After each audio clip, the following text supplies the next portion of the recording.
There was once a knight named Arviragus who married a lady named Dorigen on the island of Britain. Shortly after they got married, he had to go to war for a period of 2 years in continental Europe. Dorigen was very distraught over his absence and mourned constantly. Fearing that he would never return, her stress was strengthened by her fear of the ocean and that his ship might be dashed upon the rocks of the coast. Her friends couldn't stand to see her in the depressed state. They forced her to go to a picnic where there would be lots of people and plenty of dancing. Even when she was at the big party, she was still having a hard time being happy. But while she was there, the most handsome man in the land, Aurelius, saw her as a woman that he wanted to love and had to go meet her. Dorigen was adamant about being true to her husband even when he was overseas.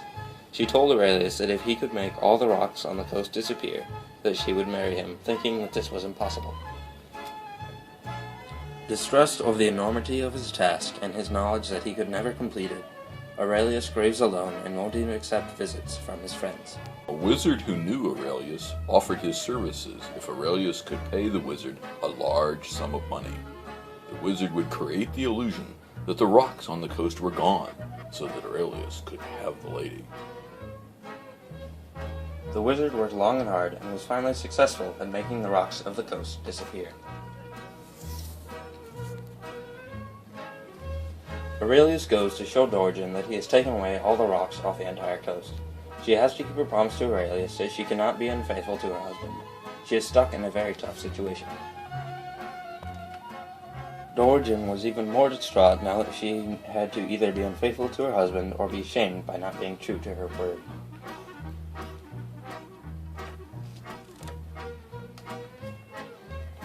Arviragus returns from continental Europe and learns of his wife's plight. Despite his love for her, he feels that she must be true to her word, so he tells her to follow through with her promise to Aurelius. Dorigen goes to tell Aurelius that she would keep her promise because her husband told her so. When Aurelius hears that Dorigen's husband was honorable and told her to keep her word even if it meant to be disloyal to him, he decides to not make her follow through with her promise.